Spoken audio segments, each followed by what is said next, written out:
Hola chicos, normalmente no me pasa ningún tipo de mierda espeluznante a pesar de vivir en el extraño Nueva Jersey.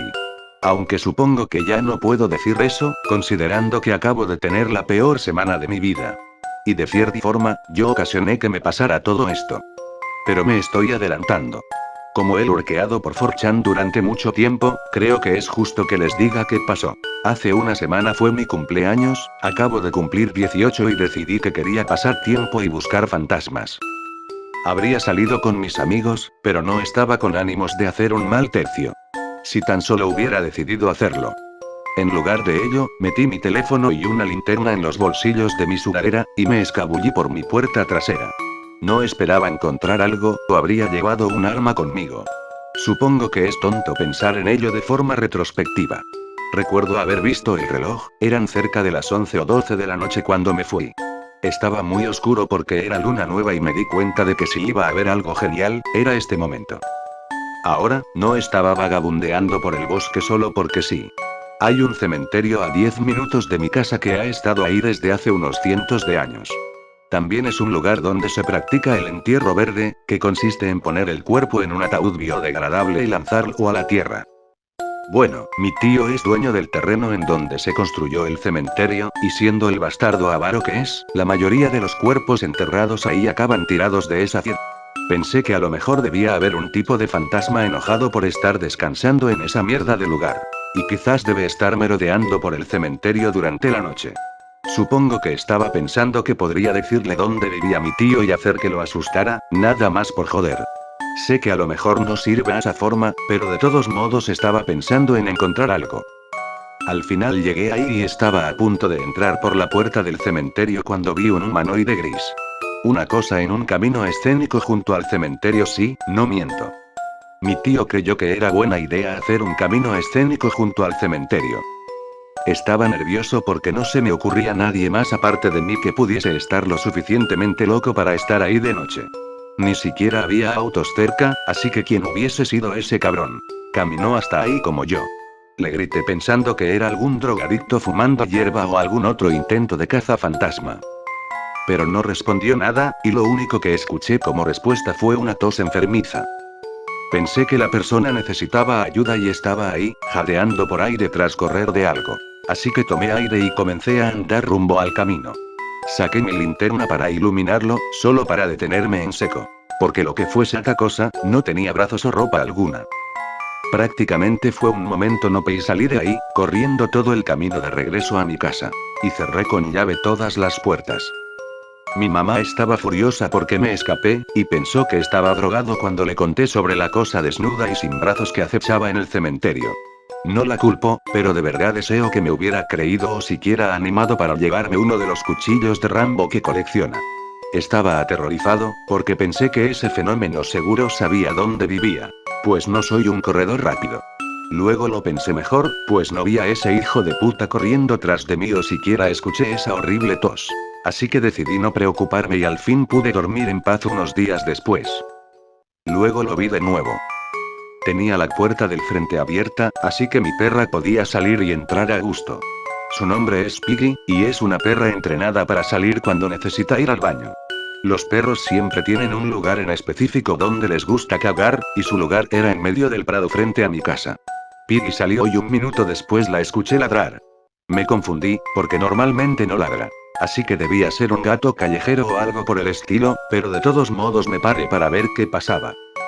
Esa maldita cosa estaba ahí de pie en medio del campo, mirando a mi perro. Tenía una sonrisa de come mierda en su rostro, y los dientecitos que tenía en su boca parecían estar a punto de pudrirse.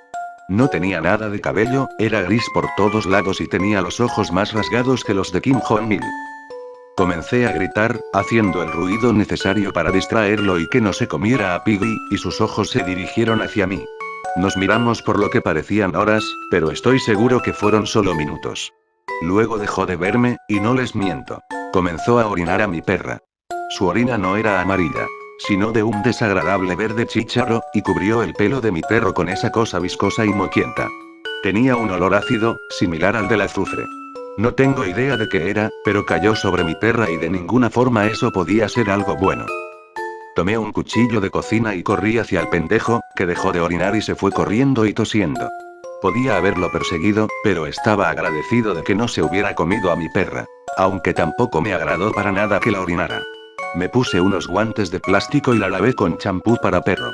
A Piggy no le gustan los baños, pero estoy seguro de que estaba feliz de que le quitaran esa mierda de encima. Ahora, Piggy duerme normalmente conmigo. Pero esa noche nunca sentí que se trepara y por un momento que desperté en la noche, la perra estaba mirando hacia la distancia. Me desperté y mi mamá estaba llorando, diciéndome que Piggy tenía algo malo. Estaba jadeando e instantáneamente recordé a ese hijo de puta sin brazos orinándola el otro día. Pero lo saqué de mi memoria y fui rápidamente a atender a mi perra. Recuerdo que tenía una mirada triste y no quería tomar agua o comer. Estaba asustado, así que conduje rápido al veterinario, que a su vez me dijo que había que internarla. Al parecer había agarrado una neumonía canina en medio del verano. Luego de $1.100 en gastos del veterinario, llevé a Piggy conmigo a casa al otro día, en una terrible tormenta eléctrica. Iba a estacionar el auto frente a mi casa, ¿y qué creen? Ese bastardo estaba de pie en el campo. Me miraba como un ciervo frente a las luces, y supe que esa era mi oportunidad. No iba a cagarla. Aceleré hacia él y vi como sus ojos se abrieron hasta volverse círculos. Lo siguiente que supe, saltó sobre mi carro, luego otra vez y corrió a toda velocidad hacia los pinches bosques. Fallé. La única oportunidad que tuve de matarlo, y fallé. Los días anteriores no había dormido, y todo lo que podía hacer era pensar en esta jodida criatura.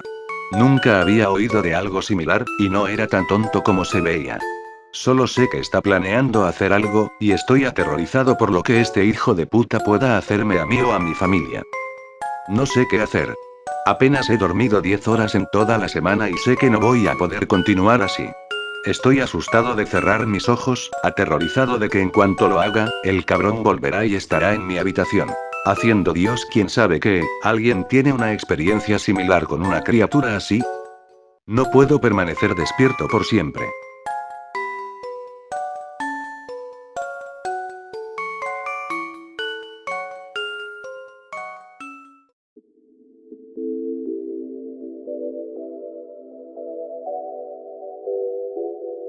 La cuenta regresiva que había empezado en el número 10 finalmente llegó a 0.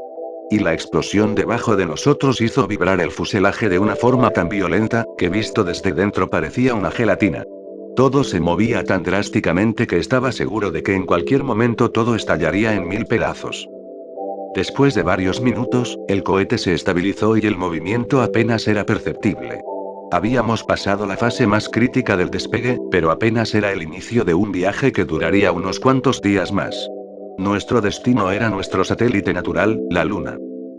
La tripulación está conformada por 3 astronautas, incluyéndome.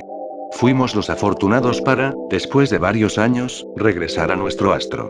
Nuestra misión en realidad era bastante sencilla, y más tomando en cuenta que aquella misión era únicamente para demostrarle al mundo que la nueva era de viajes espaciales había empezado. Debíamos simplemente caminar por su superficie, recoger unas cuantas muestras, y asegurarnos que la bandera colocada por el primer hombre en la Luna siguiera firme. Aunque en realidad, lo único importante era que demostráramos que habíamos llegado nuevamente a la Luna. Para eso, nuestro alunizaje sería no solo televisado, sino que también sería transmitido en vivo por internet. Nos pusieron unas cámaras bastante pequeñas y nada estorbosas encima de nuestros trajes espaciales, de tal forma que todo el mundo viera lo mismo que nosotros. Cuando finalmente la cápsula alunizó, y la compuerta se abrió, el panorama desolador de un enorme e interminable desierto gris se extendió por el horizonte. Aquello me decepcionó un poco, pues creía que nos encontraríamos con algo más que la nada, pero no fue así. Ahora entendía por qué el hombre no había vuelto a pisar la luna desde hace bastante tiempo. Alunizamos casi en el mismo sitio que la misión del Apolo 11. La bandera americana seguía ahí, inmóvil e imperturbable, rígida y gloriosa. Varios de los artefactos colocados en las diferentes misiones del programa Apolo también seguían ahí. No muy lejos de aquel lugar, había una zona con varios cráteres.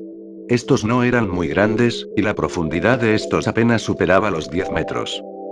Pese a que nuestra misión se limitaba a caminar sobre la superficie del satélite, decidí investigar aquella zona y hacer un poco más interesante nuestro viaje.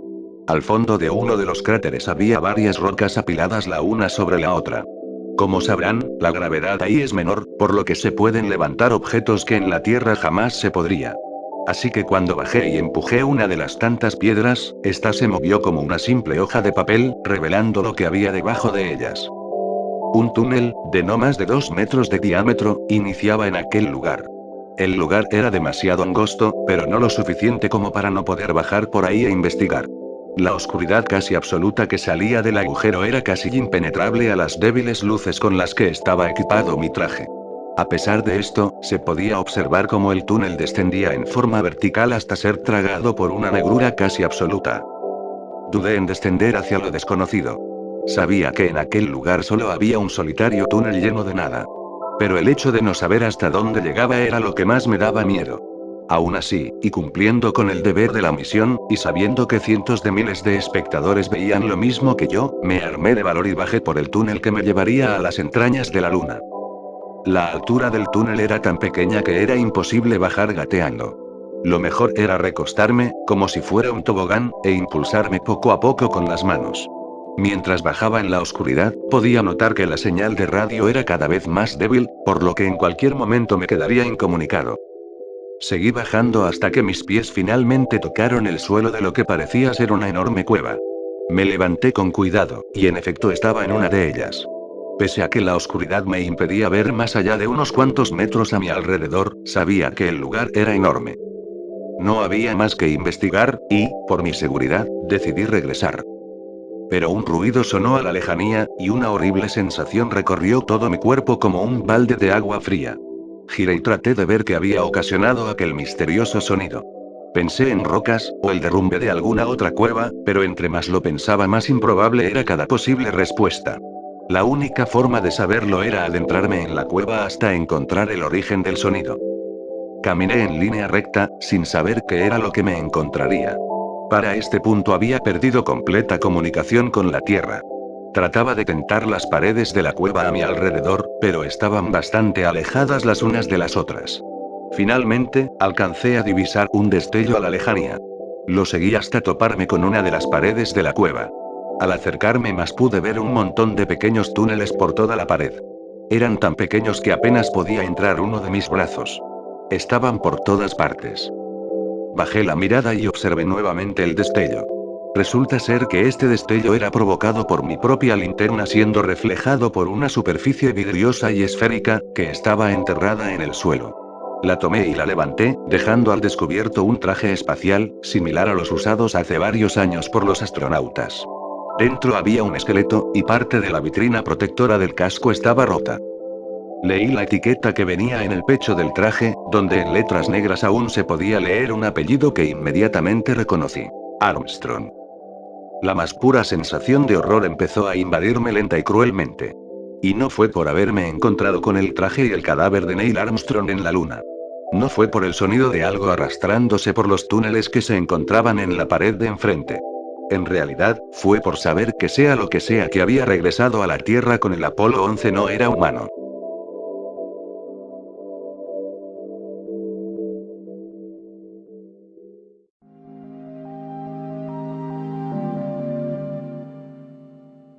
Soy un geólogo que trabaja en el Parque Nacional del Valle de la Muerte de Nevada. En el transcurso de los últimos meses, hemos estado estudiando la formación geológica apodada el Agujero del Diablo. En fin, ese lugar siempre me pareció un tanto desconcertante. Tenemos una idea imprecisa de cómo llegó a surgir y de qué causa que haga lo que hace, pero hay algo más. Algo que está mal. El otro día, enviamos al agua un dron submarino pequeño para ver si podía trazar el laberinto de sistemas de cuevas que sabemos que está ahí, pero que ha sido completamente inaccesible por décadas. Además, queríamos descubrir qué tan profundo llegaba. El hecho de que un terremoto en China pudiera provocar que el nivel del agua aumentara sustancialmente en este lugar de Nevada nos hacía pensar que era mucho más profundo de lo que estimamos preliminarmente. El submarino comenzó a trazar los primeros 15 metros. Fue difícil agarrar una buena señal. El contenido mineral del agua era realmente inhóspito para los sistemas que utilizamos y la manera en que se comunican entre sí, sin mencionar que, una vez que llegas hasta ahí abajo, el agua supercalentada cerca de los conductos geotermales es suficiente para inutilizar el dron por completo. Alrededor de los 23 metros, la señal se puso bastante delicada. Teníamos unos cuantos minutos de comunicación decente, pero luego se cortaba en su totalidad y nos dejaba preguntándonos si el submarino había chocado o si se había dañado irreparablemente. Durante los momentos cuando podíamos mover el dron, explorábamos de cueva en cueva e íbamos más y más profundo. El agua estaba bien por encima de su punto de ebullición, y a medida que la presión se incrementaba, la temperatura también. El submarino podía soportar hasta los 200 grados Celsius por un corto periodo de tiempo, y ciertas bolsas de agua se estaban acercando a ese máximo. Llegamos a un punto relativamente cálido alrededor de 107 grados Celsius y se nos dijo que esperáramos. Greg, el sujeto que estaba operando el equipo óptico del dron, seguía insistiendo con que veía destellos de luz muy por debajo de nuestra posición. Yo insistía con que el equipo estaba funcionando mal y causando los destellos, pero Greg no se callaba sobre otro sensor que estaba registrando explosiones de calor al mismo tiempo en que aparecían los destellos. Discutimos por un momento breve y el dron se mantuvo en su sitio. El nivel del agua en el agujero comenzó a elevarse. Eso no era inesperado, pues una cantidad increíblemente pequeña de actividad sísmica en cualquier parte del mundo era suficiente para mover el agua de aquí. Seguimos peleando y no notamos que hubo más destellos en la pantalla hasta mucho después, cuando analizamos el vídeo. Pero lo que finalmente nos sacó de nuestros respectivos berrinches fue la manera en que el agua había comenzado a cambiar de color. Pasó de su tono normal a un rojo apagado. Greg le echó un vistazo a la pantalla y notó que la profundidad del agua en la caverna originalmente de 11 metros había cambiado a 107,600 metros. Sabíamos que tenía que ser un error. Aparecieron más destellos en la pantalla a medida que el agua espumeaba y burbujeaba en la superficie, y luego la transmisión se cortó. Y se quedó cortada. Greg y yo analizamos el vídeo por la noche. Todo lo que habíamos visto estaba ahí y aún era igual de confuso. Pero entonces Greg vio un pico ligero en la pista de audio cuando la profundidad de la cueva pareció desplomarse hasta el fondo. Lo pasó por algunos filtros para amplificar la señal y aclararla, y luego lo reprodujo. Lo escuchamos unas 20 veces consecutivas, a pesar de haberlo oído perfectamente la primera vez. Déjenme dormir. Déjenme soñar. Pronto, ascenderé. Correspondiente con el incremento masivo en profundidad y con la última palabra del mensaje, hubo un destello más en el último fotograma antes de que el dron se perdiera. Después de que Greg lo aclarara, vimos lo que era. Un único y brillante ojo rojo que parecía tener el tamaño de una casa.